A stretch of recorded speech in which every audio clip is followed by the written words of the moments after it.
I would like to tell you about a boy. His name was James.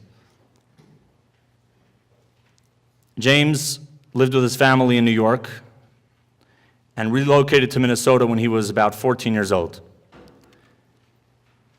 They spent a Friday night Shabbos meal at my parents' home, and it was very nice, and they left. The relationship with James's mother in particular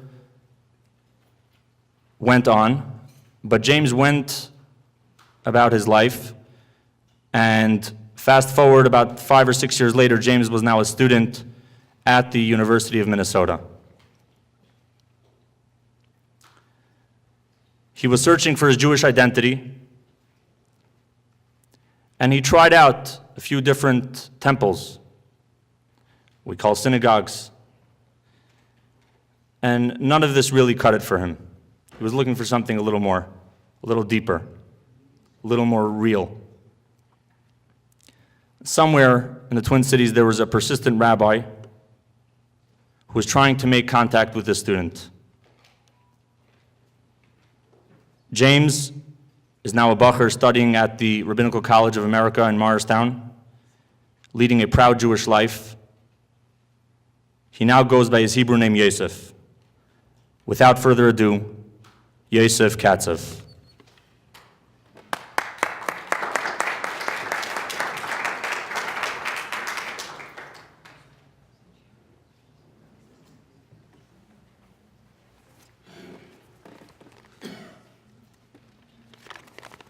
Good evening, everyone. My name is Yosef Katzev, as Reuven already presented me, and I'm one of the many people that had their lives touched by Rabbi Gershon Giter of blessed memory. I'd like to share with you my personal encounter and experience with the rabbi that really demonstrates the kind of person that he was. When first encountering the Giters as a college-aged adult, Rabbi Giter had persistently begun calling me to invite me over for Shabbos. I was very hesitant at first and even rejected the invitation several times before eventually giving in and deciding to do the Giters the favor of coming over for a Friday night meal, on Shabbos, of course. After coming like this a few times, little did I know how much these encounters would affect me in a way greater than I realized. Through many Judaism Q&A sessions, learning Hasidus for the first time, and lots of individualized attention, Rabbi Giter worked hard to interest me in my Jewish roots and get me to look into my own backyard, as he would say.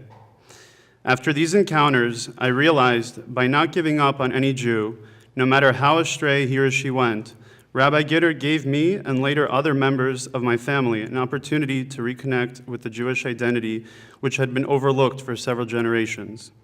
He taught and exposed me to the wisdom relied upon by my forefathers, the Torah, always making it a pleasure over some l'chaims on a weekday evening.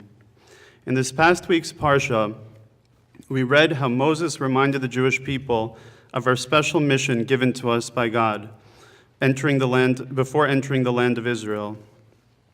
Moses reminded that generation the mission to keep to higher standards prescribed to us by Hashem, as we would not always be surrounded by nations keeping to this level.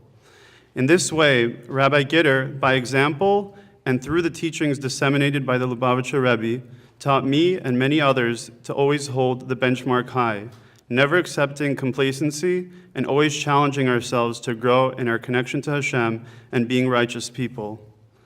To this day, I still have echoes of Rabbi Giter's wise, straightforward, and often humorous sayings and advice, always teaching to follow the truth, to do what is right, all while remembering not to take myself too seriously.